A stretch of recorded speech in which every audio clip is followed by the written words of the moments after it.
decíamos hace un rato que es un acto del Ateneo, pero es un acto estrictamente de presentación del nuevo libro de Joaquín Araujo, de la editora regional, con lo cual voy a dar paso sin más dilación, agradecer únicamente al MEIAC que nos cede a estas magníficas instalaciones y agradecer la presencia de nuestro presidente Paco Olivares, el presidente de Honor Santiago Gorchete, y bueno, presentarle un poco al autor, que no necesita presentación.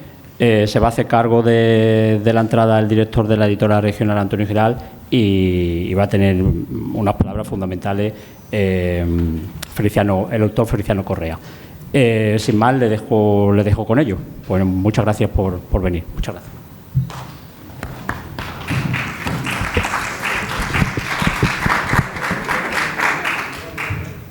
Muchas gracias. Bienvenidos todos y todas a este acto en el que la editora regional de Extremadura se complace tantísimo en presentar el libro de Joaquín Araujo para mí como director de la editora y para todas las personas que conforman, igual que a la anterior directora, Luis Sáez, que fue quien tuvo el primer acercamiento con Joaquín. Es un honor que Joaquín Araujo, un prohombre de la naturaleza como él, sea el que también forme parte del catálogo de esta editora regional que este año de 2024, que ya está casi prácticamente a puertas de marcharse, ha cumplido 40 años de vida, y que en la colección Ensayos Literarios aparezca esta maravilla de ensayo en la que Joaquín nos regala esas 999 sugerencias que le hizo a la natura y que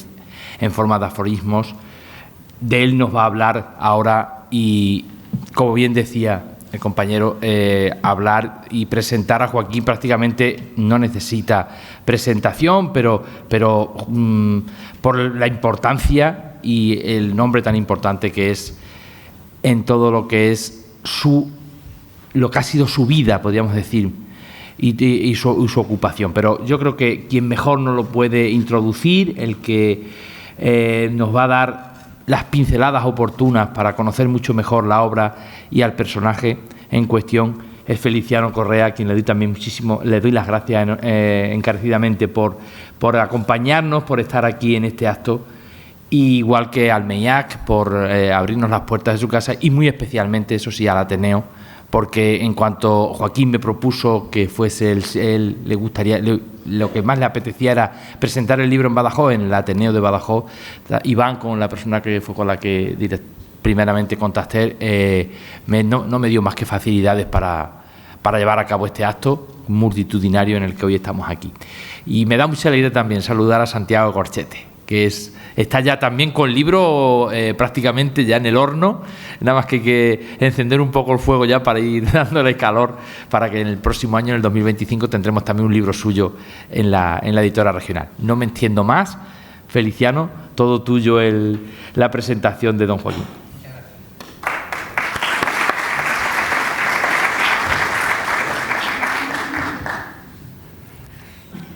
Muy buenas tardes. ¿Se escucha bien? En primer lugar, gracias al Ateneo por hacerme sitio en esta puesta de largo de un libro importante, como ahora intentaré explicar. También muchas gracias a los asistentes, antiguos compañeros míos, amigos, escritores, profesores, que ya nos conocemos de muchas actividades donde hemos coincidido. Y finalmente, pues gracias al autor, que se fía de mí para que yo diga algo del libro, de su penúltimo hijo libro, cosa que no es fácil, ¿no? Yo llego aquí con el libro leído y con algunas otras páginas releídas. Esas 254 páginas que para mí son como el néctar sosegado de una honda reflexión a la que ha llegado Joaquín, de una honda reflexión y de un sentir, porque si no se siente, este libro no se podría haber escrito. Ahí veo algún nieto mío que se incorpora, también le agradezco que esté aquí, Ignacio. este libro tiene, y ya tuvo cuando él lo escribió, un ritmo intenso, que hay que notarlo al leerlo. Es el trasunto del autor, de un intelectual que siente al escribirlo una serie de emociones. Es un libro que palpita. Ha necesitado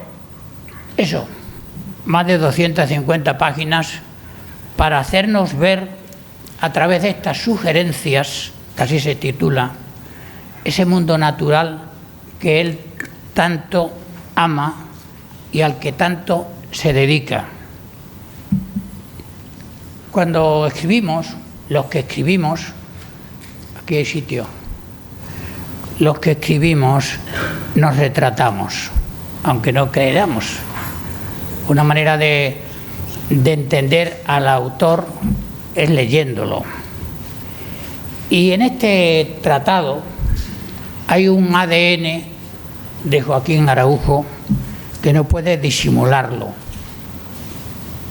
Yo diría que casi se confiesa en estas sugerencias o reflexiones.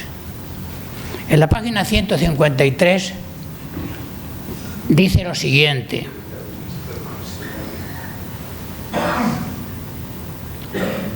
agua y árbol protagonizan buena parte de mis intentos de aportar algo a mi sociedad.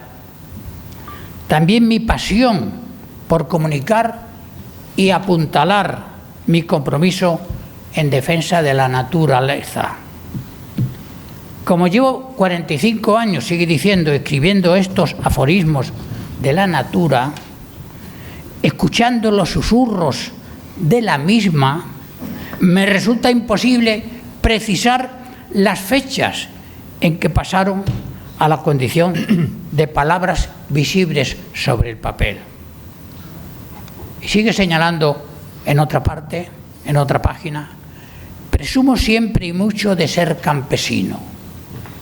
Intento que la tan despreciada condición aparezca en la sorpresa de otros que acaso empiecen a respetar a sus benefactores. Además, y por mucho que sea objetivo y exagerado, no conozco más crucial y digna tarea que esa. Campesino. Hasta ahí Joaquín.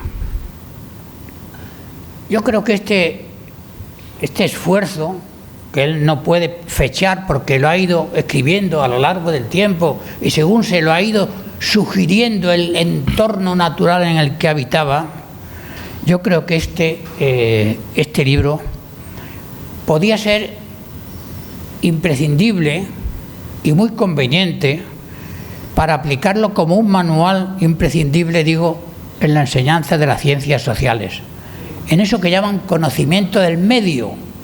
¿Qué mejor para conocer el medio que el medio en el que el autor lo ha escrito? Mire, el día 24 de mayo del año 2012 ingresaba en la Real Academia de Extremadura el autor, y en la contestación que yo pronuncié como proponente de su candidatura, escribía yo y proclamaba lo siguiente: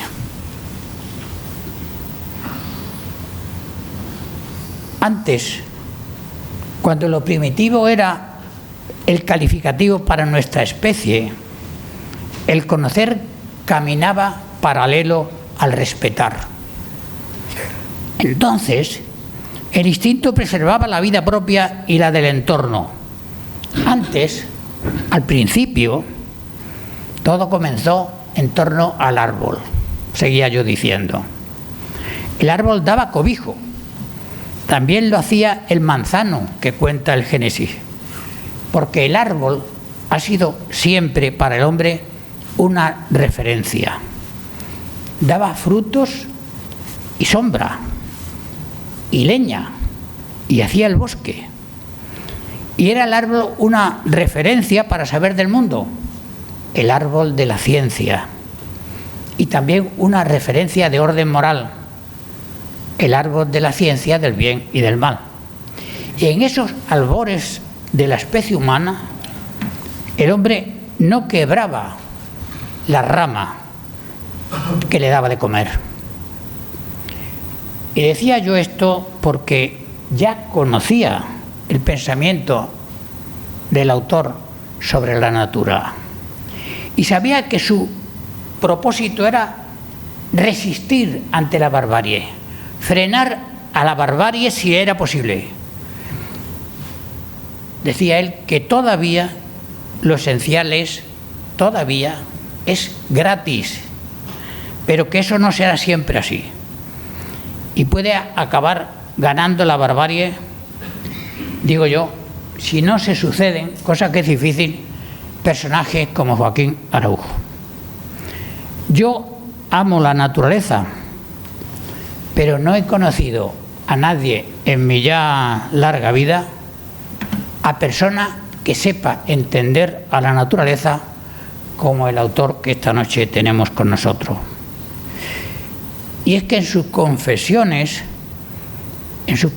personales, ha mestizado lo profesional con lo pasional. Y por eso ha convertido su oficio en un proyecto de divulgación, de defensa del mundo que todo nos lo da, la natura. Y en ella le ha nacido, de ella, este breviario de un creyente, de alguien que cree en el entorno donde vinimos al mundo, sobre todo de ese mundo sin pervertir. A veces se habla del Día del Árbol y se sacan los jóvenes de las aulas y los llevan al monte y les enseñan a plantar un árbol. Ese día lo sacan del botellón o de otras actividades y van al monte. Y el resto de los 364 días se habla suficientemente en las aulas de conservar la necesidad, de necesitar el cuidado a ese mundo que nos sostiene. Yo he visto en mi barrio cómo plantones nuevos son arrancados cuando salen del colegio los alumnos. ¿Cómo sucede esto? Lo mismo que no entendemos a los pirómanos que se cargan la belleza natural. Me pregunto, ¿por qué sucede esto? Pues sucede porque en las escalas del conocimiento hay primero una mera información. En un segundo estadio estaría el saber del asunto. Y una tercera parte sería tomar conciencia plena de la cuestión que estamos tratando o de otra. Y no se toma conciencia de la naturaleza. Por eso confiesa el autor que él tiene un compromiso por la divulgación y la defensa. En la lectura de algunos de estos aforismos descubro al filósofo. Por eso persigue él a aquellos que han sido maestros de la filosofía. No se conforma solo con las sugerencias del medio, sino con el pensamiento que arrebata a esos maestros que algo le pueden decir. Así que se fija en Ortega, el gran filósofo español contemporáneo, el vitalista Ortega, cuando escribe: estamos despaisados, hemos perdido el contacto con nuestros paisajes. Como nos ha quitado la otra mitad de nuestro ser, sentimos el dolor de la amputación de la otra mitad que nos queda. Esos destellos de Araujo en profundizar en lo filosófico se aprecian mucho en estos aforismos, porque cualquier filósofo, y un filósofo de la naturaleza, ha de intentar interiorizar aquello que le llega, aquello que siente, aquello que le sugiere el entorno en el que vive. Por eso escribe en la página 43: lo esencial de la contemplación, como mantienen los budistas, es escuchar, poner el oído.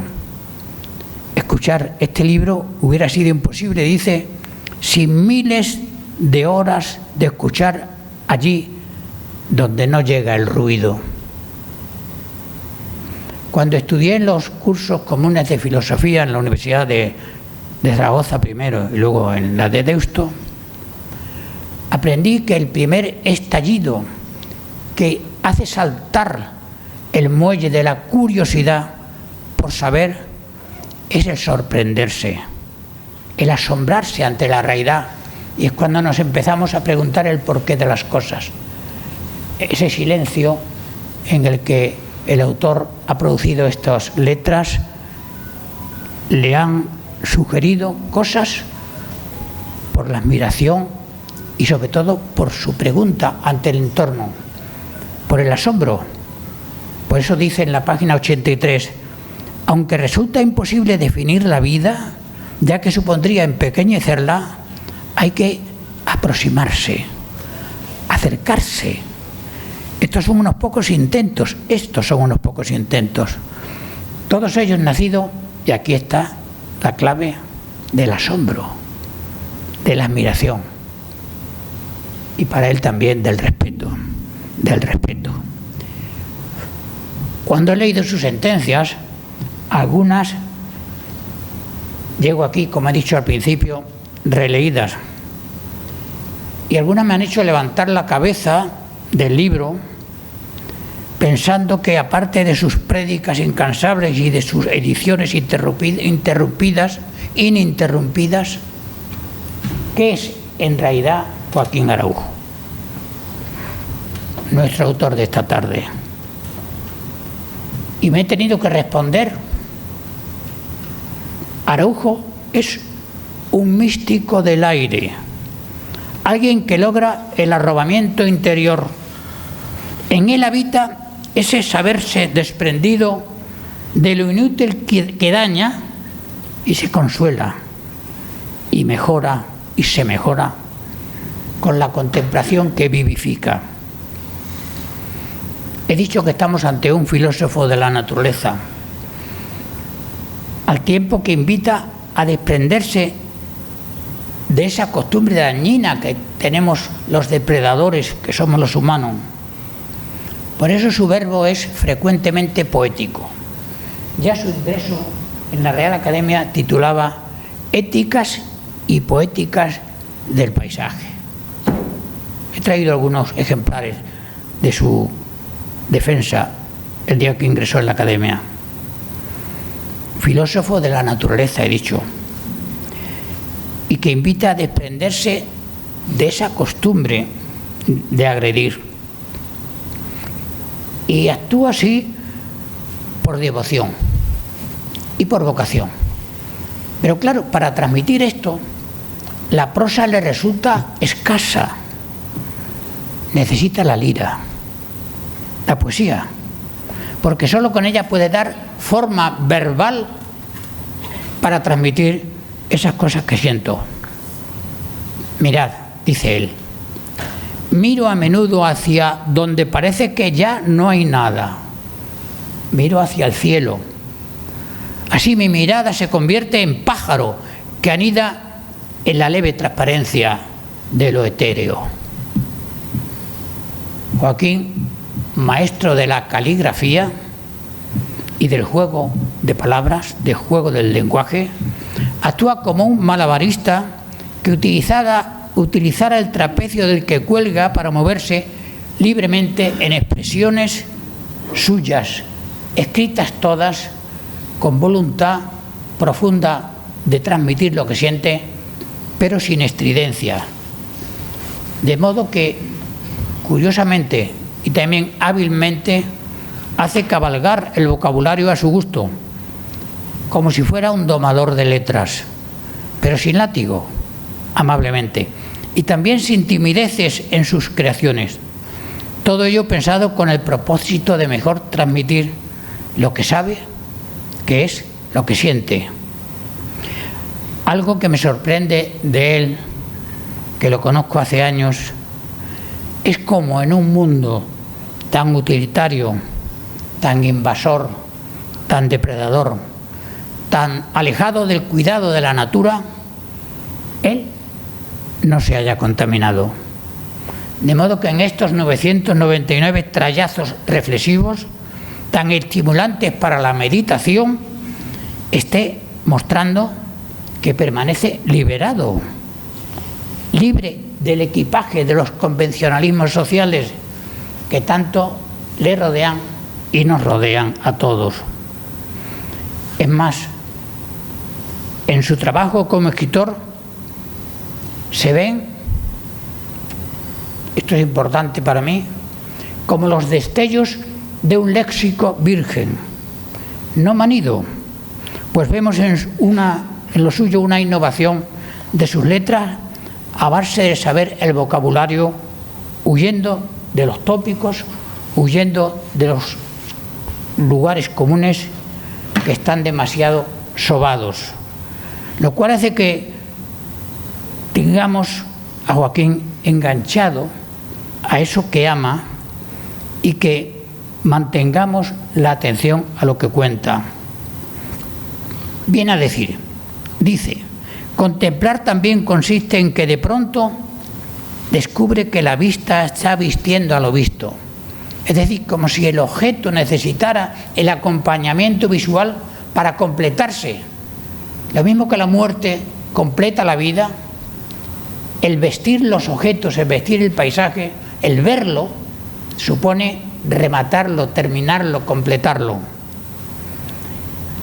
Lamento daros envidia, dice, pero la primera cosecha que obtengo de Alba, mi huerta, es una tonelada de ataraxia para mi propio consumo. Yo sé bien lo que Joaquín nos quiere decir con esto, porque en cierto modo es un provocador. Es la única manera de llamar más la atención sobre lo que él trata. De ahí la mención de envidia. Lamento daros envidia, dice, como señala, para deleitarse en la ataraxia.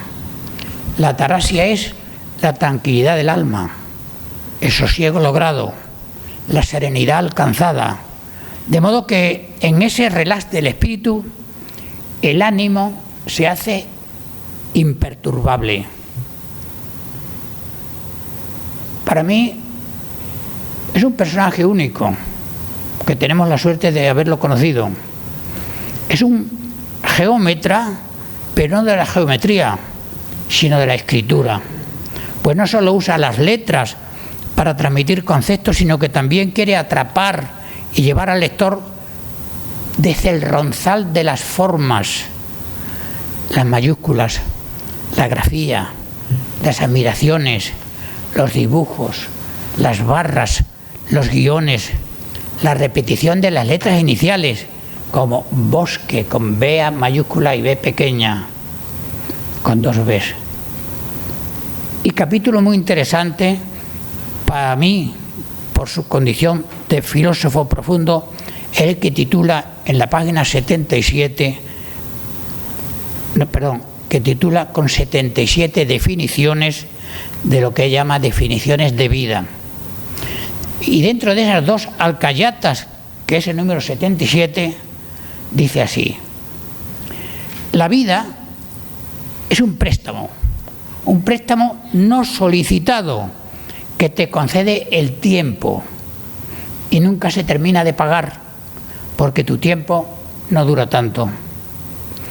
Durante mis años de vida en el País Vasco, 15 años, me engolfaba yo en los bosques verdes, en aquellos montes casi siempre vestidos por la lluvia fina. Parecían en las laderas del monte Umbe, del monte Gorbea,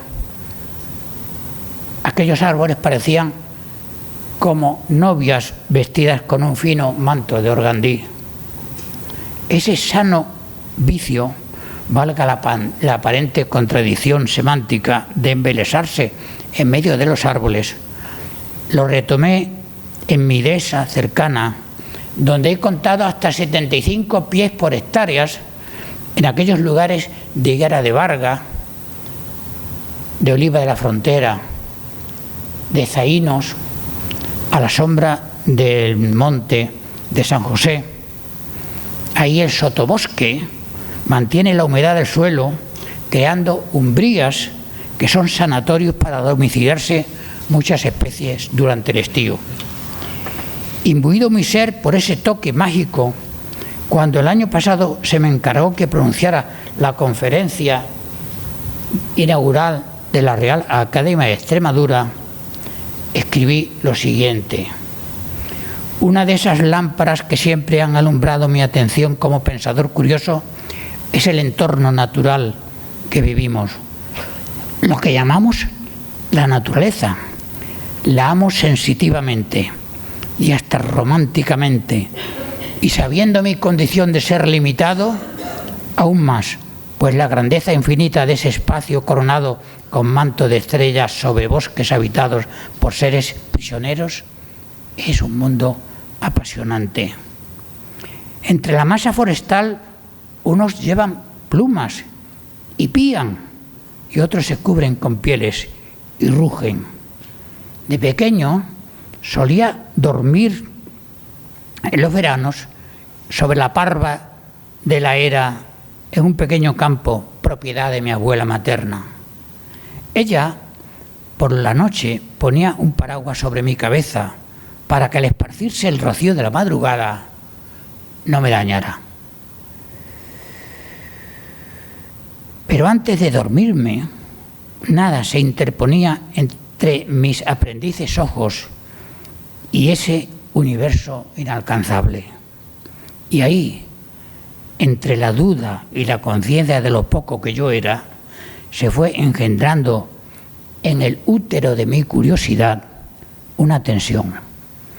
Desde luego la pienso ahora como idealista y metafísica, por querer conocer y amar incluso la naturaleza de la que tanto ignoraba. He aquí el origen de mi devoción imparable, de mi sumisión piadosa a tanta belleza, a tanta inmensidad y a tanta fortaleza como es el mundo natural, que mucho me duele dentro cuando se le daña. Y por este pensamiento entiendo a Joaquín.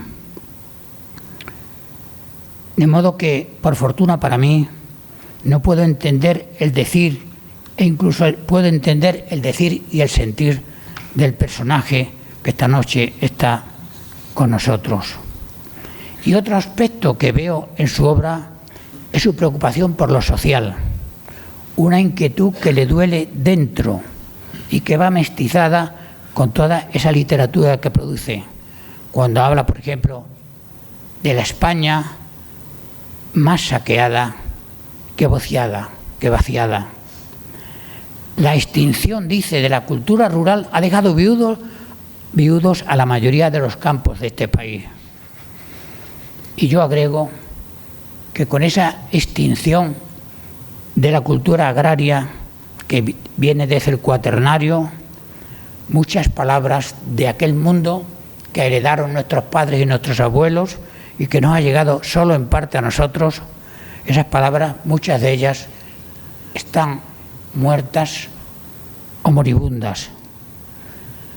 Jarda, donde se dormía, Gañán, Carburo, Tárama, Podencos, Vallaos, donde se escondían los podencos en la caza, Borniles, para ponerle a las bestias, Atajarre, para sujetar el carro, Tentemozo. Podría yo acabar esta intervención sobre esta pequeña gran obra que les comento, y me gustaría hacerlo refrendando, insistiendo en la vocación irrefrenable con todo lo que nuestro apóstol del bosque nos transmite y predica. Y lo hago reseñando una pequeña parte de una obra que se presentó en Badajoz en el año 1977. Yo estaba allí. Su título era Yo, el árbol, estuve, como digo, el día de la presentación, y en esa obra muestra a su autor, poéticamente también, que sin el árbol que nos cobija desde la antigua cuna de palos, donde fueron mecidos nuestros abuelos y nuestros bisabuelos, sin ese árbol del principio, y que es también el árbol de nuestra última despedida en madera, sin esa madera final, el mundo sería diferente. El autor de aquella obra era Juan Bautista Rodríguez Arias, que escribió: todo árbol es un árbol, pues dentro de su variedad y especie es único, y plasmó lo siguiente: yo os habla el árbol, os hablo yo, que soy uno en mi pluralidad. No soy como vosotros que tenéis libertad, pues el árbol es uno y nada más. Yo soy el naranjo y el limonero, soy la palmera y el cocotero, soy el abeto y el pino, el manzano y el andrino, el olivo y el albaricoque, ébano, tejo y encina, soy almendro en la colina, soy en el huerto la higuera, álamo en la carretera y ciprés en el campo santo. Y a pesar de que soy tantos, soy el árbol nada más. Por esa grandeza y singularidad del árbol, puede escribir Joaquín aquello de: el árbol es la mejor ocurrencia de las historias, o lo que es hogar para sí mismo, lo es también para sus infinitas criaturas.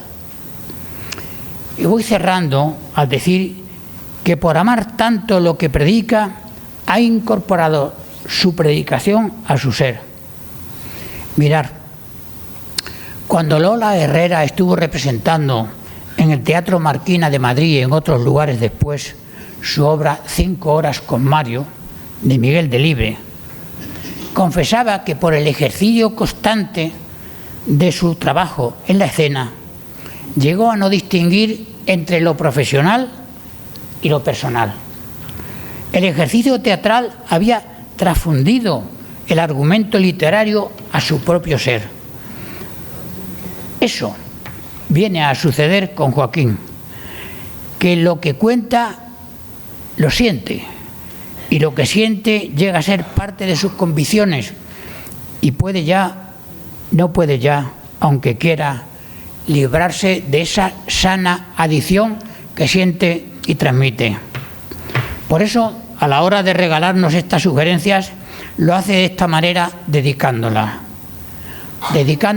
a todos los árboles vivos, porque en buena parte vivimos por ellos. No menos a todos los árboles muertos, porque han publicado todos nuestros libros y cocinaron y nos calentaron. Página 26.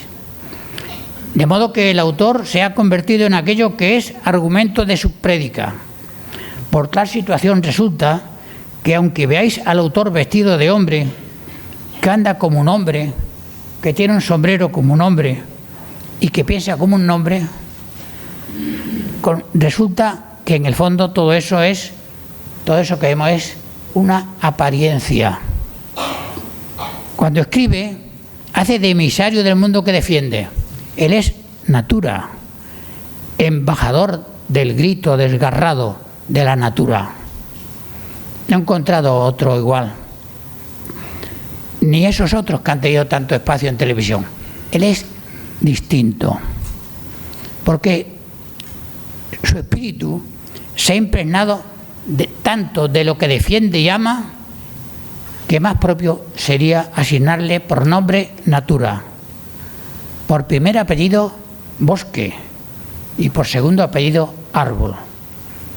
Ese es el personaje, ese es el autor que ha puesto carne de árbol en estas 999 páginas. Muchas gracias.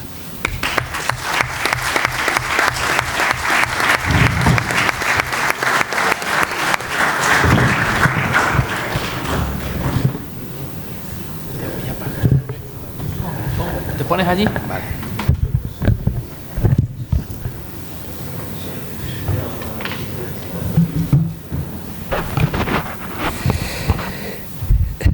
Buenas tardes.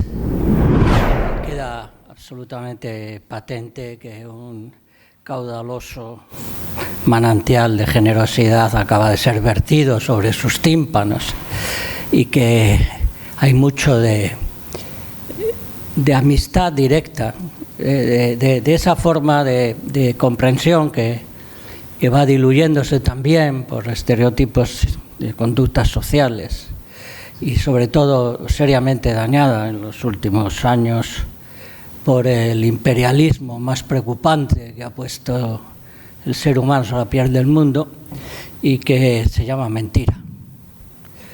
Esa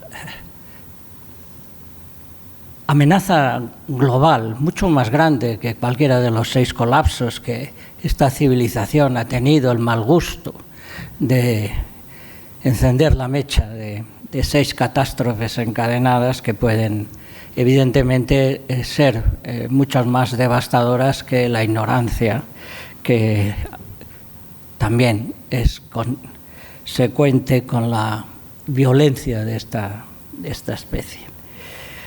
Caudal de generosidad amistosa y, por supuesto, la posibilidad, que es algo que también está bastante dañado, de la gratitud. Siempre me parece que frente al más bello espectáculo del universo, del que podemos formar parte, pero del que nos hemos emasculado de forma violenta y especialmente torpe, porque probablemente es el tropiezo intelectual más grave que ha tenido el ser humano a lo largo de su historia, y es arrancarse a sí mismo de lo que le permite vivir, le consiente, le asiste, le atalanta a veces, de vez en cuando y demás. Pero como tenemos la suerte de estar en el lado de lo que todavía defiende lo no destruido del todo, y por eso yo tengo que dar las gracias a estas sinceridades amistosas, gracias a vuestra presencia, gracias a que hay un empeño de una parte de la administración consigue realmente hacer algo que se parece mucho a lo que yo tengo la fortuna de llevar haciendo desde hace 50 años en las soledades de las Villuercas. Ahora mismo, si alguien me acompaña hasta mi automóvil, verá que está repleto de árboles. Hay 100 y pico árboles metidos en el coche. Los he retirado esta mañana del vivero de la Junta de Extremadura de Cañamero para irlos plantando estos días. ¿Por qué planto árboles? Pues porque me han publicado libros. Así de claro. ¿Por qué escribo estas cosas? Pues porque vivo en el bosque. ¿Por qué tengo que agradecer que aparezca este libro? Porque estoy convencido que exactamente por ser respetuoso con su origen y procedencia, el libro sigue también cumpliendo la misma misión que los árboles, que es apuntalar al cielo, que es sostener la vida, que es abrir los brazos eternamente, esperándonos siempre con los brazos abiertos. Y cada libro es un punto de apoyo para que no se nos hunda todavía más nuestra propia capacidad de entendernos. Y no puedo por menos que dar las gracias. Sí, he tenido mucha suerte en la vida. Es más, a veces desafío un poco estas provocaciones que ha mencionado Feliciano. Yo, por otra parte, vivo en unos, casi diríamos que abismales, contrapuntos. He pasado más del 60% de mi vida en los campos y hasta un 25% de mi vida en total soledad, cosa muy extraña, ¿no?, en el siglo XX y el XXI. Pero también he estado en todos los periódicos, en todas las radios, en todas las televisiones. Soy una persona que he tenido una vida pública y por tanto sé perfectamente lo que es provocar, ¿no? Provocar para que se intente, entre otras cosas, detener un poco a la prisa, ¿no? Y ser capaces de plantearnos qué estamos haciendo con nosotros mismos, qué estamos haciendo con lo que preferimos, sobre todo qué estamos haciendo con lo que preferimos, porque fíjense, yo elegí Extremadura, la preferí. Hemos hablado de amor a la naturaleza. ¿Quién no ama la naturaleza? Sí, nos quedamos solos. También tenemos una gran capacidad de autoengaño. Y casi todo el mundo dirá, no, pues a mí esto me interesa. Yo prefiero la transparencia, la levedad, la belleza del oleaje, las irisaciones de los atardeceres, ese pisar tesoros cuando camina sobre la hojarasca en otoño. ¿Qué no decir del pastorear líneas del horizonte, que es lo que hacemos los pastores? Porque también soy pastor de cabras. Y un día te pones en alguna elevación y pastoreas. Y es curioso porque desde un punto de donde yo vivo veo 3/4 partes de Extremadura, fíjense. Puedo pastorear casi la comunidad entera. ¡Qué privilegio! Y todo eso está olvidado, en gran parte olvidado. ¿Qué pretende este libro? Pues simplemente intentar que no destruyamos del todo nuestra capacidad de reconocimiento. Porque detrás del olvido de todo lo que sucede, y sucede la vida, ni más ni menos, sucede la vida, pues está esa merma extraordinaria de la vida, que es el peor diagnóstico y es el que está absolutamente constatado, acreditado, certificado por la experiencia directa de cualquiera que no quiera arrancarse los ojos. Está a disposición de cualquiera. Y por eso hay que intentar plantearse esta relación con la naturaleza. Por supuesto que somos árboles que un día echaron a andar. Por supuesto que somos agua erguida, como los mismos árboles. Por supuesto que nada se puede ser más importante en este planeta que árbol. Y me lo ha sugerido Feliciano, al que no puedo por menos que volver a agradecer su presencia, sus palabras, su generosidad de estar aquí. Fíjense si estoy convencido de que hay que ser algo importante algún día en la vida, que yo voy a ser árbol. A mí me enterrarán entre las raíces de un roble melojo que elegí hace muchos años. Y fíjense, cuando no esté voy a ser importantísimo, porque voy a ser árbol. Claro, algunos dirán que lo que hay que ser es un acumulador, pero entre las cosas que han sugerido estos 999 suspiros, caricias, chisporroteos, astillas, pequeñas briznas, esto es lo que es el aforismo, y si es aforismo poético, pues con más razón, y si además de aforismo poético es algo relacionado con la vivencia del paisaje, pues todavía se da una mayor concreción. Es algo que prácticamente comparten los poetas de forma absolutamente consciente o inconsciente. La poesía es una emanación de la propia naturaleza. Tenemos a Santiago Corchete aquí sentado en la primera fila, absolutamente maravilloso poeta y mejor amigo, y lo hemos comentado muchas veces. O lo que resumió con una quizás especialmente acerba consideración, con esa virulencia con la que escribía Émile Cioran: miren, sin poesía la realidad se desprecia. O si quieren ustedes, todo eso que nos puede fascinar, todo eso que se puede incorporar a lo que más nos nutre, que es la calma emoción, que permite, como el ideal virgiliano, llegar a contemplar el mundo con alma serena, esa ataraxia que ha sido recordada por Feliciano. Todo eso es imposible contarlo en lenguaje convencional. Es más, todo eso hay incluso que caligrafiarlo, por eso algunos nos atrevemos a desafiar a la estupidez de escribir con 2 pulgares, pues escribiendo de pie, con plumas, sobre un cuaderno, y luego, pues ahí tienen un ejemplo, libros enteros escritos a mano, en la época en que la velocidad es la maldad, por excelencia. La maldad que arrasa las ternuras, que arrasa la comprensión y demás. ¿Y cómo se combate todo eso? Pues con el antídoto, con el único que existe, que además es el más antiguo, el más sabio, el más colaborador, el más grato, el más gratuito y el más eficaz. Está entre las citas, el libro empieza con 88 citas de otros autores. Será la natura y no el médico el que te cure.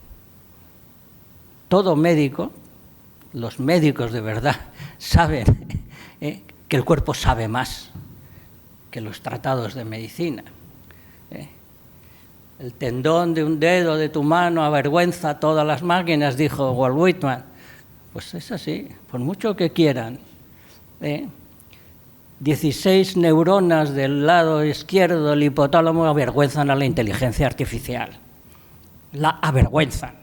Y en cambio pretendemos someternos a la inteligencia artificial. Y todo esto desemboca en que es la naturaleza nuestra desembocadura para salvar nuestro origen. O si quieren al revés, nuestro origen para salvar nuestra actual desembocadura. Y ese es el propósito, eso es lo que hay que hacer, porque, y tengo que decirlo, es absolutamente fascinante vivir donde yo vivo. Yo vivo en un lugar que tardé 17 años en que pasara un desconocido por mi casa. 17 años para que pasara un... Y era Europa. Sí, bueno, Extremadura, tal. Incluso algunos dirán, pues eso es una maldición, eso es un signo de no desarrollo o de pobreza o de ignorancia. No. Todo lo contrario. Tener mucha vida no destruida del todo es uno de los grandes privilegios. Y para remediar toda la ignorancia que está arrasando al mundo, pues exactamente creo oportuno recordar que el libro se llama Sugerencias. Yo he escrito muchos manifiestos, he escrito muchas alegaciones a proyectos de destrucción de la naturaleza, me he pegado con unos cuantos ministros, he pronunciado discursos en las Cortes, pero nada como escuchar las insinuaciones que levemente te hace el mundo, que no tiene palabras, pero incluye todos los lenguajes. La decente docencia de la natura, que no tiene opinión de ti, que le importas un absoluto, y no voy a decir bledo porque pocas cosas hay más importantes en este mundo que los bledos. ¿Sí? Cosas de agricultor. Produzco unas 2 toneladas de bledos al año, absolutamente fascinante. Perversión del lenguaje. Descalificar al pepino, al pimiento, al bledo como eso es insignificante, es una de las principales manifestaciones de absoluta ignorancia, de incomprensión de lo que preferimos, porque da la casualidad de que preferimos la vida. Y casi todas las acciones que se dicen haber sido elegidas voluntariamente por una sociedad manipulada hasta extremos delirantes van contra la vida.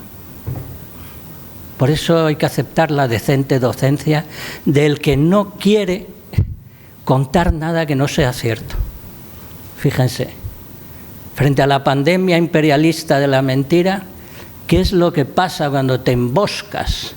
¿Qué es lo que pasa cuando subes a la línea del horizonte para pastorear las lontananzas? Que no te miente nadie. Y escuchas a lo que no habla para, con un poquito de suerte, como el gran privilegio de poder tener en nuestras manos este libro, que es un absoluto privilegio. Y no es una manifestación de modestia, no, es sencillamente así. Contar lo que te contó la caída de la hoja.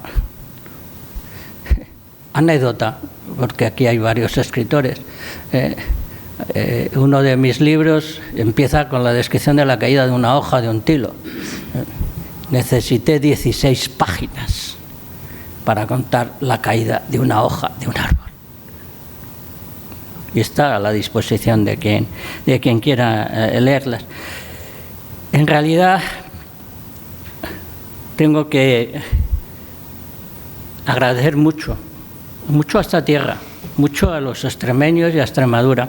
Es más, yo puedo definir perfectamente este libro como el proceso de lenta destilación de 50 años de macerar mi sensibilidad con los paisajes extremeños. Este libro no se puede escribir en Bélgica, ni en Alemania, ni en Holanda, no se puede, sencillamente. No hay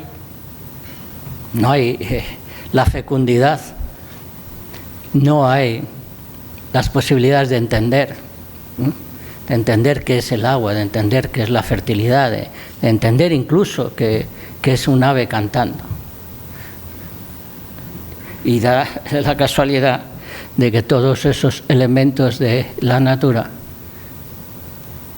que son no solo veraces, son la hospitalidad no hospitalizada, son la belleza no instrumentalizada, son la comprensión sin razones, la comprensión instantánea, la intuición fulgurante. Tu disolución en el paisaje es la gran cosecha que ofrecen todavía los paisajes extremeños. El libro tiene 9 capítulos y se juega mucho con los números. El primer capítulo tiene 11 temas, el segundo 22, el tercero 33, el 44. Pero en realidad lo que intento es repasar, ¿no?, desde lo que significa cultivar la tierra a lo que significa beber. Miren que su relación es con un grifo, una alcachofa de ducha, no sabrá nunca lo que es el agua. Al agua hay que verla nacer. Al agua hay que contemplarla alumbrándose a sí misma, copulando con los chisporroteos de la luz cuando amanece después de un largo camino subterráneo y tú estás ahí para que tus ojos también chisporroteen con eso. Y luego te tiras al suelo y en horizontal bebes besando. Quien no bebe besando no sabrá nunca lo que es el agua. Claro. Y todos dirán, joder, pero por Dios, ¿qué es eso de tirarse al suelo a beber? Si hay un vaso, hay un grifo. Pues el vaso y el grifo son mentira. Así de claro, mentira. Y claro, la propuesta de que seamos un poquito más sinceros con nosotros mismos, pues está ahí a disposición. Sí, evidentemente esta civilización se aleja a velocidad muy parecida a la supersónica de estas cosas y se equivoca y tropieza. Y no olviden que la palabra colapso quiere decir tropezón y caída. Tropezar, hemos tropezado, lo siento mucho. Todo lo que hacemos desde la sensibilización ambiental, la literatura de naturaleza, las propuestas de la educación ambiental, la agricultura ecológica, todo lo que hacemos ahí es el intento de caer un poco mejor de lo que podríamos caer. Porque caer, estamos cayendo. Podemos caer de cabeza, incluso por coloquial que parezca, merece la pena caer de culo, porque es lo que menos daño hace. Y lo que pretendemos es eso. Con todo esto, bueno, estamos cayendo, pero vamos a intentar caer bien. Y para que la maniobra de aterrizar,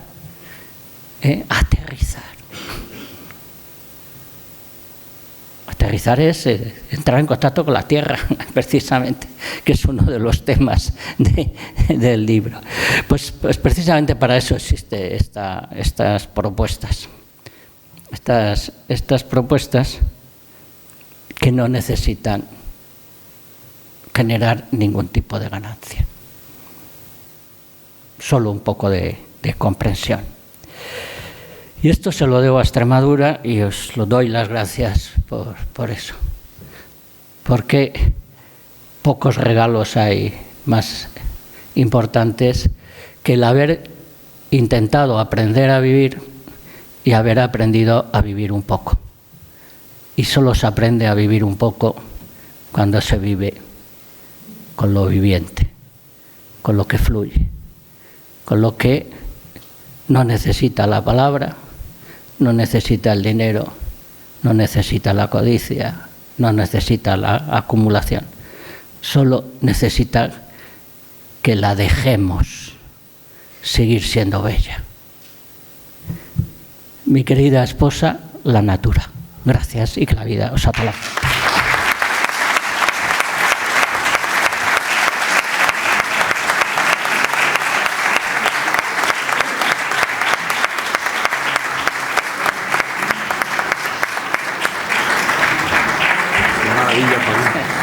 Qué maravilla. Bueno, pues después de esta maravilla que nos acabas de contar, Joaquín, estamos todos ahora mismo, yo creo que como viviendo en una paz interior, ¿no? Es que escuchar a Joaquín te provoca, igual que escuchar a Feliciano antes, ¿no? Te provoca eso. Abrimos un turno de preguntas por si alguien quiere hacerle alguna sugerencia, quiere hacerle, nunca mejor dicho, lo de sugerencia a Joaquín y hablar un poco sobre su novela. Perdón, sobre su libro. Buenas noches, muchas gracias por volver a Badajoz, que ha venido muchas veces. ¿Cómo no? Si estáis vosotros. Muchas veces a Badajoz y siempre le he ido a oír. Bueno, pues tengo la misma edad que tenía la usted, y me he criado en el campo, he mamado todo lo que y yo le digo una cosa. Ha habido de 50, 60 años para acá, no serán las personas, no será esta naturaleza, se está destruyendo, porque yo viví en un bosque de encinas y esos bosques de encinas están muriéndose. ¿Qué se puede hacer? Dificilísimo. Se ha llevado años intentando a nivel de universidad, intentar conseguir parar la enfermedad que tiene, que es la seca, el gusano del zarambi, etcétera, etcétera, que no llueve. Pero se está destruyendo. Si usted va de toda Extremadura, Huelva, Andalucía, todas las Andalucía son muchas problemas. Es que no podemos estar sensibles. ¿Qué se puede hacer? Eso es terrible.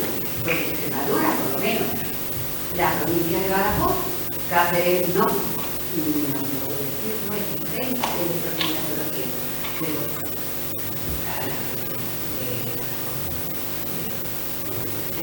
lo sé mucho porque adoro la tierra. Y yo le agradezco que es un poeta de la naturaleza, del campo, se lo agradezco porque eso es lo que falta en la sociedad nuestra que está cambiando totalmente. Domina el campo. Casi lo estás sugiriendo. Tú también eres natura. Sugieres. Bueno, nos pones delante de los ojos uno de los aspectos, probablemente de los más intensamente dolorosos, ¿no?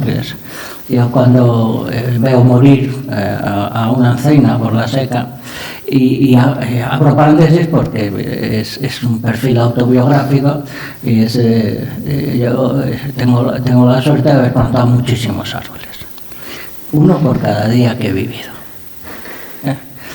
más de 27.000. Entonces, claro, que se te muera un brinzal de un año, o de 2 o 3 sabias y tal, pues, pero cuando ves morirse árboles que plantaste hace 50 años y que ya tenían 5 o 6 metros de altura y tal, pues la cosa es tremenda. Es la manifestación absolutamente contundente, porque claro, cuando hay alguien que se atreve a decir que aquí no pasa nada, o todavía más divertido, es que esto de que se sequen las encinas, de que ya no use nadie abrigo, de que puedas bañarte en el mes de diciembre. Mire, yo esta mañana, cuando he ido a abrir mis gallinas, había una culebra de escalera, digo no, de herradura, había una culebra de herradura de casi 1,5 metros tranquilamente allí. Miren, que haya una culebra de herradura en mitad del campo en diciembre es de una alteración de las reglas básicas del funcionamiento de la naturaleza. Y son estos detalles los que te dicen, ¿cómo que no pasa nada? Pasa la destrucción. Es lo que pasa la destrucción. Claro, que luego te digan que esto es una conspiración de comunistas, pues también tiene su aquel, porque es totalmente surrealista. A empezar, porque no hay comunistas. No hay comunistas. No queda un puñetero comunista por ningún lado y tal. Y luego, conspiraciones. Para la conspiración contra la totalidad de la vida que mantienen los sacrosantos principios de que no podemos cambiar de modelo energético. Fíjense, de modelo energético, porque lo lógico sería cambiar de modelo. ¿Qué hacemos los campesinos que plantamos árboles, que practicamos agricultura ecológica, que hacemos infinitas cosas, ¿no? Pues realmente hemos cambiado de modelo. Sí, vivimos de otra forma, pero son pequeños ejemplos muy singulares, muy localizados y demás. Pero es que cambiar de modelo energético es lo que tenemos que hacer. Preguntas, ¿qué hay que hacer para que no se siga muriendo las encinas? Cambiar de modelo energético. Que además se puede hacer, tecnológicamente se puede hacer, económicamente se puede hacer y de momento puede tener alguna repercusión, ¿no? En la mentira más mentirosa de este mundo, que son las cuentas de la gran economía. Porque si casi todo miente en esta civilización, ya lo que no es absolutamente de recibo es la gran mentira de las cifras macroeconómicas. Bueno, pues curiosamente, si hacemos el cambio de modelo energético, dentro de 15, 20 años, también mejorarán hasta las mentirosas cifras de la gran economía. Pero no, aquí no podemos hacer.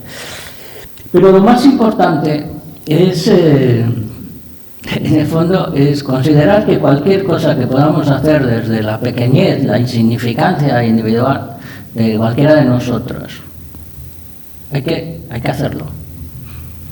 No nos dejemos convencer por los que consideran que cualquier iniciativa individual es insignificante, carece de valor. Es probablemente ya la argucia más terrible de los poderes que se llamaban fácticos cuando éramos jóvenes, ¿no? Pues eso, no, usted haga lo que haga, da igual, porque es aquello, decía. Eso de, mire, si yo hago esto, da igual porque vendrá otro que hará todo. Pues no, hay que hacerlo, porque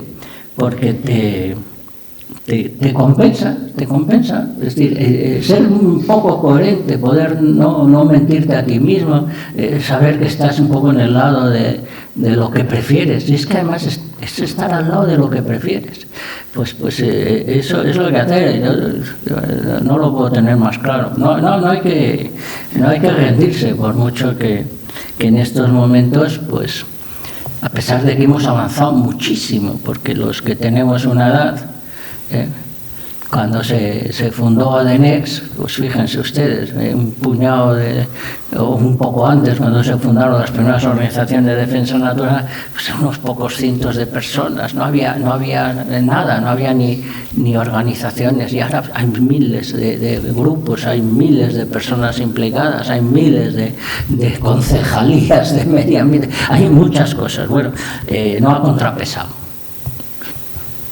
El diagnóstico es muy malo, el de la natura. El diagnóstico oficial y el diagnóstico particular. Que usted representa diciendo, oiga, que es que voy por ahí, veo que se están muriendo los árboles. Claro, los que estamos más o menos entrenados en la observación, tenemos esa bendición de que nos apasiona todo, nos interesa, estamos pendientes de las lagartijas, de las culebras, de las mariposas, de los pájaros, de los árboles, de la huerta, de los animales, estamos muy panorámicos con todo. Pues es que mires donde mires, ves que hay un testimonio de empobrecimiento, de merma, bueno, pues incluso si nos ponemos un poco duros, por todos lados hay manifestaciones claras de una agresión, y además en tantos casos absolutamente gratuita. Y con esto termino, porque si no estamos hasta mañana. Es que siempre que aparecen datos, y yo tengo que decir eso porque es que me duele mucho. Es que para mí no es raro echarme a llorar, paseando por mi casa. Y mi casa está a 15 kilómetros del primer núcleo de población y puedo, pues eso, puedo pasar, yo he pasado muchas veces un mes entero ahí sin ver a nadie. Y demás, bueno, pues en esos sitios también se están muriendo las cosas, también se secan las fuentes, también desaparecen las mariposas, también han mermado los cantos de las aves. Entonces dices, bueno, y como te duele, lo tienes que decir. Pero el contrapunto, la esperanza, el clavo ardiendo, lo que quieran, o la dignidad, simplemente la dignidad, es que podemos aducir que sabemos hacer las cosas de otra forma. Que podemos vivirlas, no solo vivirlas y contarlas, que esa es la tarea del escritor, es llevarlas a las prácticas. Yo esto lo tiraría a la basura si no fuera campesino, si no fuera plantador de árboles, si no fuera emboscado, si no fuera naturalista, si no fuera lo que aquí se cuenta. Pues eso, esa es otra de las formas de rescatarnos a nosotros mismos, ¿no? Autenticidades, un poquito de coherencia, complicidad, pero en cuanto nos sinceramos de verdad con nosotros mismos, en el fondo amamos a la natura. Eso sí, hay que dar un pasito más, si se puede. Después de amarla mucho, te casas. Hay que casarse también.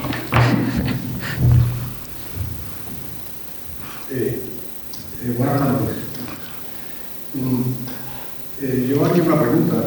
¿Estamos inevitablemente condenados al colapso o hay soluciones todavía? Yo también digo de la natura, recuerdo cómo mis nísperos están ahora mismo abiertos y las abejas polinizan, pero el problema es el modelo, pero no energético ya, es el modelo social, es el capitalismo. El capitalismo predador que tenemos, el capitalismo de esta economía del crecimiento. Estamos obsesionados con que hay que crecer.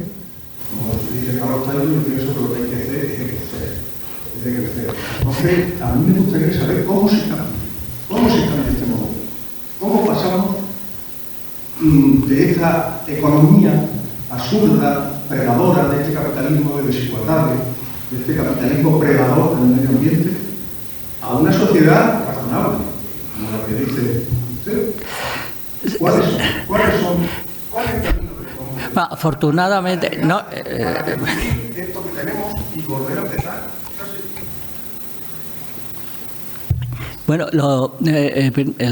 la más hermosa de las sugerencias que hace la natura es precisamente el aspecto probablemente más extraordinariamente misterioso de la misma. ¿Por qué inventó el volver a empezar? No, pero es que es así. La naturaleza te regala todos los años el volver a empezar, ¿no? Y eso es, por lo menos a mí me alivia extraordinariamente. Pero bueno, yendo a la pregunta, nada se ha planteado el ser humano más difícil que cambiar este modelo económico. Nada más difícil. Entre otras cosas porque en estos momentos no sé, hay una tal capacidad de influencia, de control y demás, y según vamos teniendo una aparente mayor libertad, porque decían que bueno, el colmo de la liberación era Internet. Internet nos ha metido en un lío. ¿Para qué? El algoritmo nos ha metido en otro lío que para qué, y el superalgoritmo de la inteligencia artificial nos va a meter en otro lío que para qué y tal, que tienen cosas positivas, ojo, yo siempre mantengo que la tecnología lo que pasa es que hay que controlarla en vez de que ella nos controle a nosotros a ella. De momento estamos controlados por algo que decimos que controlamos.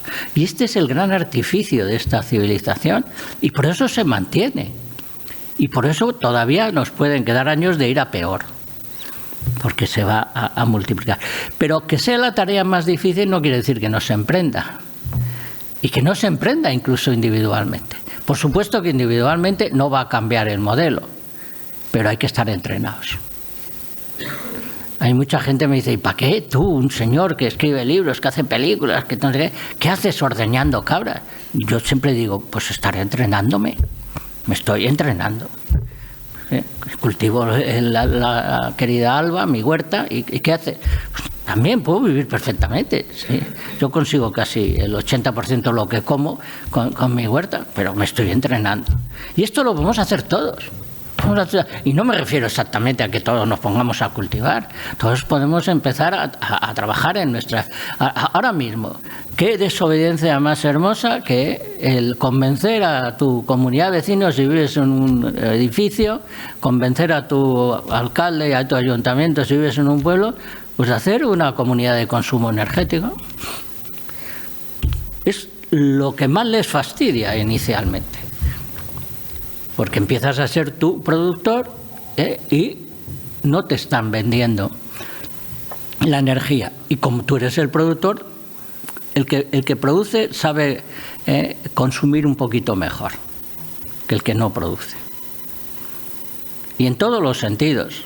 ¿Qué es esto de las sugerencias éticas de la naturaleza? Pues eso, que cuando estás en contacto con lo que produce vida, pues tus idearios tienden a la conservación de la vida. Empiezas con la admiración, con el asombro y luego llega el respeto. Pues esto hay que ponerlo en marcha. Y lo han puesto en marcha y lo hemos puesto en marcha en muchos sitios. Lo que pasa es que no con suficiente peso, no con suficiente presencia. Pero aquello de rendirse antes de luchar, si queréis, o antes de empezar, pues es tremendo porque es lo que quieren. Lo que quieren especialmente, pues eso, que no te des cuenta de que puedes desobedecer. Y probablemente la mejor escuela de desobediencia es uno de los pasajes del libro. Es curioso porque lo más desobediente que hay en este mundo es la belleza espontánea. Porque no necesita generar ganancias. Y en el momento que hay algo que es una absoluta maravilla y que no cotiza en bolsa, no usa el dinero, no se acumula en ningún bolsillo, pues es un movimiento de liberación, pero de liberación emocional absolutamente fascinante. Bueno, pues hay que intentar disfrutar de eso, defenderlo, porque sencillamente nos libera, y cuando estamos liberados pues estamos bastante más a gusto. Bueno, ya voy a contestar con 5 palabras, porque si no... Te agradecería qué analogías y diferencias se te ocurren respecto a las sugerencias del libro con los japoneses, un poético maravilloso, sí, con con los refranes, con esa sabiduría ancestral que transmiten, a veces increíble y maravillosa, con la alegría, con la selva, etcétera. Entonces hay una cultura universal. Y por otro lado, además del contacto presencial con la natura, de Spinoza, lo digo por la simbiosis creyente y no creyente, esa falsa dicotomía o dualismo, repito, además del contacto mayor posible presencial con la natura, ¿qué se te ocurre a nivel de para prevenir y aliviar las nubes y tormentas de dolor y sufrimientos tan grandes que hay en este planeta en los humanos, que existir existe, 40, 50 conflictos bélicos, etcétera, etcétera, guerras, etcétera, una destrucción increíble? Entonces, la natura, ¿qué te sugiere? Algún aforismo, algún susurro aforístico para, además de estar en el mayor contacto posible, algo podrá susurrar. Luego, por último, el mayor, más que largo, y que el bosque, por antonomasia, la antología suprema es la Amazonía. Y en la Indonesia de las virtudes, ahí es la apología suprema, ¿no? Entonces, ahí hay pueblos o tribus, entre comillas, no contactados y que no quieren contactarse con nuestra civilización, entre comillas. Entonces, ¿qué intuyes? ¿Qué motivaciones humanas, porque ellos son tan humanos como cualquiera de nosotros, para que no quieran contacto con nosotros? Has preguntado 6 cosas, por lo menos, ¿eh?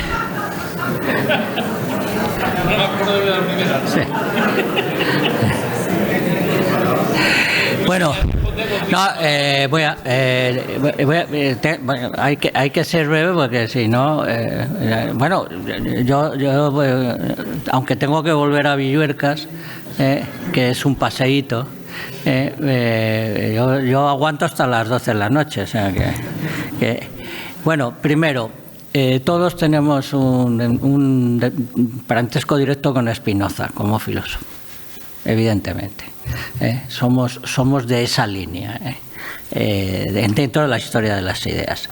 Segundo, por supuesto, aforismos con algo de poesía sobre momentos que has vivido en la naturaleza son absolutamente hermanos del haiku. Yo he escrito muchos haikus, está por aquí además, ¿no? Sí. En mi discurso de entrada en la academia, en todos los capítulos hay 8 o 9 haikus en cada capítulo, porque es una forma de expresión que tiene mucho que ver con la presencia de elementos de instantaneidad en la naturaleza. Tú ves una cosa, ¡pum!, y eso te sugiere contarlo en un fogonazo, ¿no? Y demás. Siempre teniendo en cuenta que la mirada ecológica, la mirada realmente de lo sabio, es intentar abrazar a la totalidad. Lo que pasa es que la totalidad está compuesta de infinitos instantes. Nada hay más sabio, y vamos ahí a la pregunta de qué hacer con los conflictos humanos, nada hay más sabio que no hacer sufrir. O sea, la sabiduría es abrazar y no golpear, no hacer sufrir. Claro, esto está dentro de miles de tradiciones de pensamiento, trascendentales, más o menos religiosas en todos los aspectos. Lo que sucede es que la ignorancia sigue propagando la violencia en todos los aspectos y tal, y ahí tenemos los conflictos bélicos. Pero fíjate, en el capítulo tercero, que son 33 sugerencias éticas, yo hago una apuesta que probablemente es la más desmedidamente ingenua o ilusoria, ¿no? Si eres capaz de tenerte miedo a ti mismo, o sea, yo considero que el primer principio ético de un verdadero pacifista, de un pacífico pacifista que además tiene relaciones sentimentales con la vida y por supuesto con los seres humanos y tal, es empezar a temer a tu propio poder.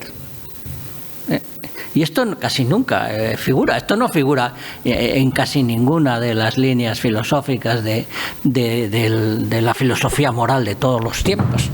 En ese sentido somos un poco más completos los defensores, porque mira, lo de el humano hermano, lo de pon la otra mejilla, todo eso está muy bien, y la compasión de los orientales es algo absolutamente fascinante, ¿no? Lo que pasa es que hay que completarla con la compasión por todo lo viviente, sin que disminuya la compasión y demás. Y por supuesto, mientras algo tenga que producir ganancias, va a haber guerras. Y lo que tenemos que intentar es vivir sin que tenga que producir ganancias absolutamente todo. Porque cuando ya si solo hay que ver lo que está pasando ahora mismo en Estados Unidos, ¿para qué querrán otros 100 millones de dólares los que tienen 1.000 millones de dólares? ¿Para qué querrán 100 millones más? Bueno, pues por esos 100 millones más, que no es que les sobren, es que les sobran todas, van a matar. Claro, esta es la famosa codicia de los listos. Y esto también es extraordinariamente difícil y demás. Y ahí está toda la tradición humanista. La mejor tradición humanista de todos los tiempos siempre ha sido contrarrestar eso. Y bueno, pues estamos empezando. Porque, claro, ¿a quién nos iba a decir que ahora mismo íbamos a estar en la situación en que estamos? De guerras verdaderas, ¿no? Entonces, pues eso es así. Pero insisto, también hagamos un poco esa pirueta intelectual, ¿no? Que es, ojo, que todos tenemos algo de poder y se trata de controlar el que tú tienes también. Igual que tú puedes empezar a ser lo que quieras, ahorrador de energía, ahorrador de agua, ahorrador de ropa, ahorrador de contaminaciones, puedes hacerlo perfectamente, porque también puedes empezar a ser todavía más pacífico. Y entonces, yo siempre digo que el respeto a la naturaleza te enseña a ser doblemente desarmado. ¿Os acordáis de aquella preciosa novela de Puertolas, que era el bandido doblemente armado? Pues nosotros no somos bandidos y además estamos doblemente desarmados. Y claro, si no tienes armas, es lo que hay que conseguir, pero todavía es más utópico. Un mundo sin arma. Bueno, que por decirlo no quede. O sea que... ¿Se propagan el dogma de que el hombre es lobo para el hombre? Pues no, si lo malo no es que lo dijera el Hobbes de las narices, ¿no? Pero sí, es que para colmos lo defienden y lo llevan a la práctica, y para colmos intentan convencerte que el que no se comporta como un lobo, es decir, si no compites con tus iguales, eres un perfecto idiota. Porque lo que tienes que hacer es dominar al otro, prevalecer sobre otro, ser más alto, más listo, más guapo y sobre todo más rico. Claro, pero es que eso hay que desmantelarlo. ¿Por qué no? ¿Por qué no te enamoras de lo que prefieres y vives pacíficamente con lo que prefieres? Esa es la base un poco del sentimiento de la naturaleza, que no tiene nada de nuevo, sobre la capa del mundo. El sentimiento de la naturaleza está en el libro del Tao, está en los preceptos budistas, está en el Mahayana, está a lo largo de toda la historia de la literatura, y ahora pues incluso está en esta creciente, por cierto, creciente literatura ecológica que en todos los países del mundo, ¿no?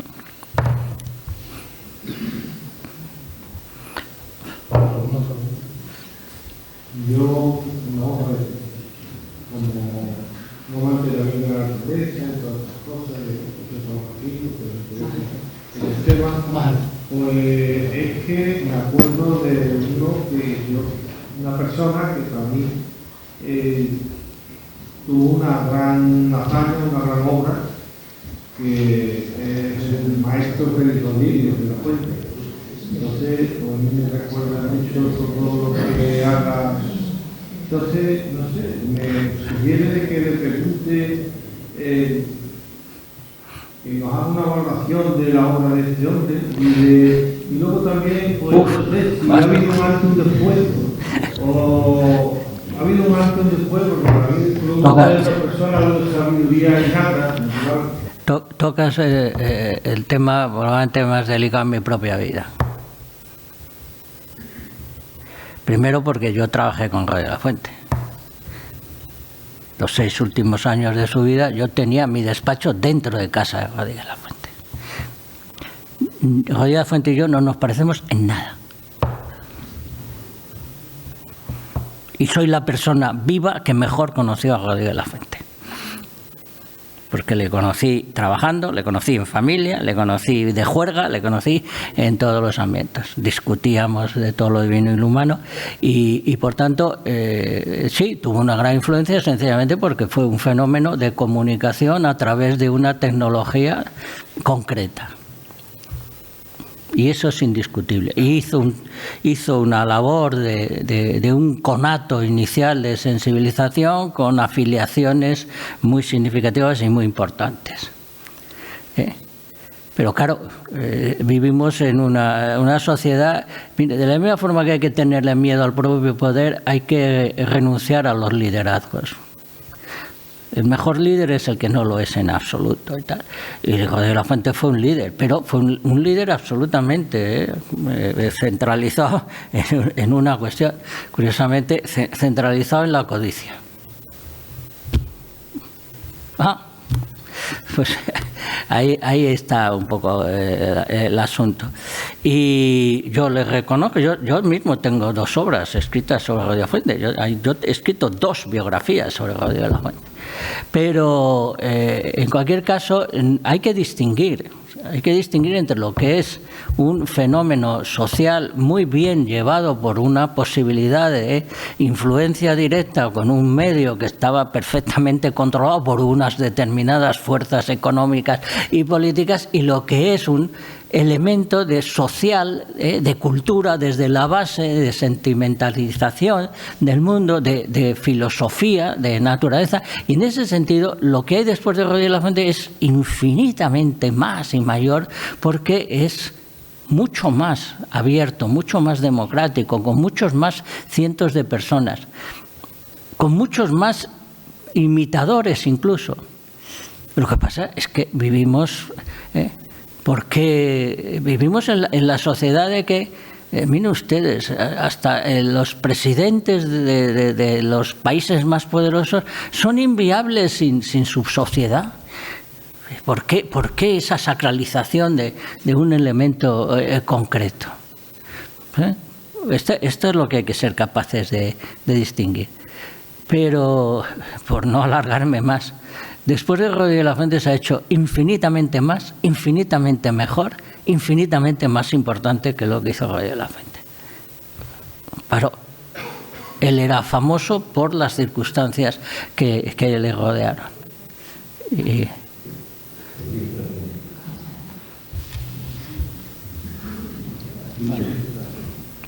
Pues si no hay ninguna otra pregunta, podemos dar... Me gustaría preguntarle también, ¿habría algún modelo social o en cuanto a país o cuanto a que se... Solo hay uno. Que se aproxima a su planteamiento? Sí, hay un país que se parece y otro que se aproxima. El país que más podría estar considerado como acariciando, coqueteando, acercándose a una cultura realmente culta, a un pacifismo realmente pacífico, a una solidaridad bien entendida, es Bután.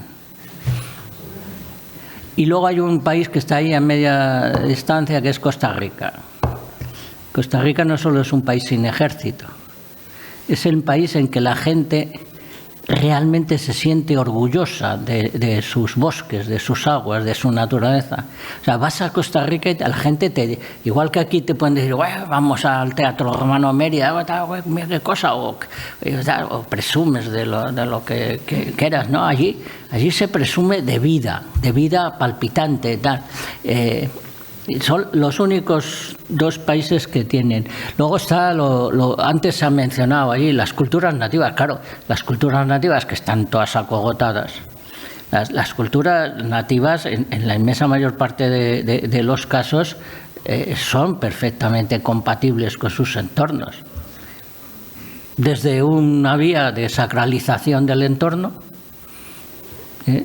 cosa que se ha compartido en la historia de las ideas y en la historia de las religiones desde siempre. Para empezar, todo el totemismo era una consideración de que un determinado ser vivo eras tú mismo. Entonces, aquí, ¿por qué no? Ya sé que es un poquito es licencia poética, pero aquí deberíamos considerarnos encinas. Así como suena, los extremeños, deberíamos considerarnos encinas, porque es el árbol, realmente es matriarcal, es amparadora, explica el paisaje, ha alimentado a todas las 400 generaciones de extremeños anteriores al siglo XX. Pues ¿por qué no? Bueno, está en la bandera, que no es poco, pero estas cosas, ese tipo de relaciones que está ya al borde también de la extinción, pues sí, la mayoría de las culturas nativas son buenas compañeras de la naturaleza y de la vida, ¿no? Pues ahora ya sí que, si no hay ninguna otra pregunta, podemos poner punto y final a esta presentación de 999 sugerencias que me hizo la Natura. Un libro maravilloso, como maravilloso han sido escuchar tus palabras, Joaquín, y nos vamos todos de verdad encantados.